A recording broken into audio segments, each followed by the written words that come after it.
हाँ तो आएगा तभी तो देखूंगा। आज हमारे साथ गायत्री परिवार के वरिष्ठ परिजन श्री आएगा ओमवीर तभी सिंह जी हैं, देखूंगा। जो पंतनगर यूनिवर्सिटी में लैब टेक्नीशियन रहे हैं। ये आप जो है रिटायर हो चुके हैं, और मेरी बड़ी इच्छा थी कि भाई साहब से जानकारी लूं कि गायत्री परिवार से कब जुड़े, क्यों जुड़े और किस प्रेरणा बस जुड़े। हम सन 1976 में आए थे यूनिवर्सिटी में।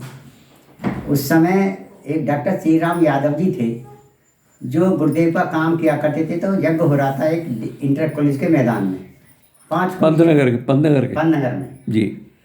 तो वहाँ पर वो जब करा रहे थे तो करीब 5-6 व्यक्ति होंगे वहाँ, बस ज़्यादा नहीं थे। तो हमने देखा, उनका बात सुनी तो हमको कुछ अच्छा लगा। तो हमने उनसे पूछा कि आप ये आयोजन किस लिए कर रहे हैं। तो उन्होंने कहा ये हमारे गुरुदेव का अभियान है कि हर घर में जो है यज्ञ होना चाहिए। तो उससे हमको प्रेरणा मिली और सन 1978 में हम उनसे जुड़ गए। उसके पास में युग्मवाणी योजना आती थी कुछ, जो मथुरा से छपती थी, पत्रकार गुरुदेव की लिखी हुई थी। तो उसको हमने पढ़ने लगे।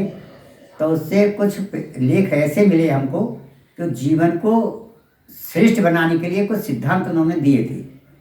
तो उनसे प्रेरणा लेकर के हमने उनसे पूछा कि ये कहाँ रहते हैं। तो उन्होंने बताया इस समय हरिद्वार में रहते हैं, शांति कुंज हरिद्वार में विराजमान है।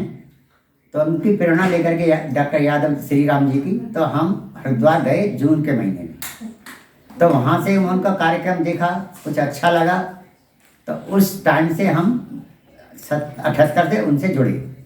और भी कोई आपके जीवन में घटना घटी है कि आपको विशेष अनुभूति हुई हो कोई? हाँ, जब हम सन 86 में गायत्री शांति कुंज हरिद्वार में युग शिल्पी सत्र कर रहे थे, तो वहाँ डॉक्टर श्री राम जी पहुँचे। तो उन्होंने कहा भाई 108 कुंडी यज्ञ करना है। परम पूज्य गुरुदेव की 108 कुंडी श्रृंखला चालू थी जब, तो उनसे प्रेरणा लेकर के वहाँ संकल्प लिया गया कि 108 कुंडी यज्ञ जो है इस क्षेत्र में अपने में करना है। तो उसके लिए हम एक आज़ाद नगर किच्छा के पास में एक गांव है आज़ाद नगर, तो वहाँ गए, वहाँ लोगों से मिले।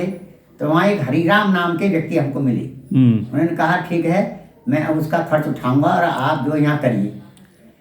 तो जब हम 108 कुंड यज्ञ की रूपरेखा बना के वहाँ गए थे लेआउट करने के लिए कि कुंड कैसे बनने हैं, तो अचानक क्या हुआ है, शाम को हम जाते थे स्कूटर से और वहाँ रात को लौटते थे लेआउट करके, और कुछ कुंड बना भी रहे थे हम।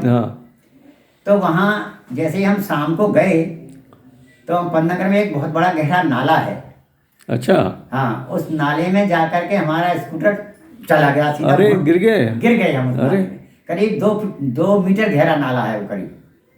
तो जब हम दोनों उसमें गिर गए, मैं और श्री राम जी, तो उसमें लोगों ने समझा रहे इनके तो हाथ पैर टूट गए होंगे। लेकिन हम वहाँ से निकले बाहर और लोगों ने स्कूटर खींच करके बाहर निकाला। उन्होंने पूछा हमसे भाई आप लोग कैसे बच गए। तो डॉक्टर श्री राम जी ने कहा भाई एक बुढ़ा व्यक्ति आया हमको और हमको उठा लिया और स्कूटर वहीं रह गया। तो बड़े को अचानक में पड़े।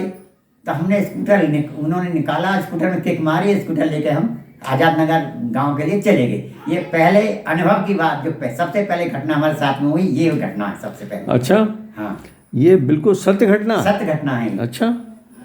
और आपकी जो आप समयदान दे रहे हो इस समय, तो उसमें आपकी पत्नी का सहयोग मिलता रहा? हाँ, बराबर मिलता रहा। कोई लड़ाई झगड़े तो नहीं करती थी? ना, कुछ नहीं, लड़ाई झगड़ा होता था। हमने बताया कि गुरुदेव का काम है, गुरुदेव का काम करना है। लेकिन हमने जब ज्ञान रथ चलाया था शुरू में, तो वहाँ। अच्छा, ज्ञान रथ भी आपने चलाया? हाँ, अच्छा, चलाया हमने 20 साल। अच्छा, 20 साल ज्ञान रथ चलाया हमने। तो वहाँ लोगों ने हमसे कहा भाई ये पुस्तकें तुम क्यों बेचते हो, क्या तनख्वाह से तुम्हारा गुजारा नहीं होता? हमने उनसे उत्तर दिया। अच्छा, पंतनगर यूनिवर्सिटी के जो आपके साथी होंगे, हाँ, उन्होंने सर्विस करते थे। उन्होंने हमसे ये प्रश्न किया। तो हमने कहा भाई ऐसा है, गुरुदेव का काम है, हमारे गुरु हैं, हम उनका साहित्य का प्रचार करते हैं। ऐसा नहीं है कि हमारा तनख्वाह से पेट नहीं भर रहा, तो हमारा तनख्वाह खूब मिलते, आराम से हमारा पालन पोषण हो जाता है। तो उन्होंने कहा अच्छी बात है, अच्छा काम है। तो धीरे धीरे जब हम चलाते रहे तो वो देखते रहे हमारे साथी तो उन्होंने कहा यार काम तो अच्छा है काम है, करना चाहिए। तो हमने कि भाई ऐसा है, आप लोग अब संभालिए, मैं और दूसरा काम करता हूँ। तो उन्होंने कहा ना भाई साहब, ये आप ही संभालिए, हम नहीं संभाल पाएंगे इसको। तो गुरुदेव की कृपा से हम 20 साल तक ज्ञान रथ चलाते रहे बराबर। अच्छा, ये अनुभव हमारा रहा। बहुत बहुत धन्यवाद। आपने जो है हमारे विश्वास को भी दृढ़ किया, और आप जैसी विभूति जो है जिनसे हमने मार्गदर्शन लिया आज, बहुत बहुत धन्यवाद।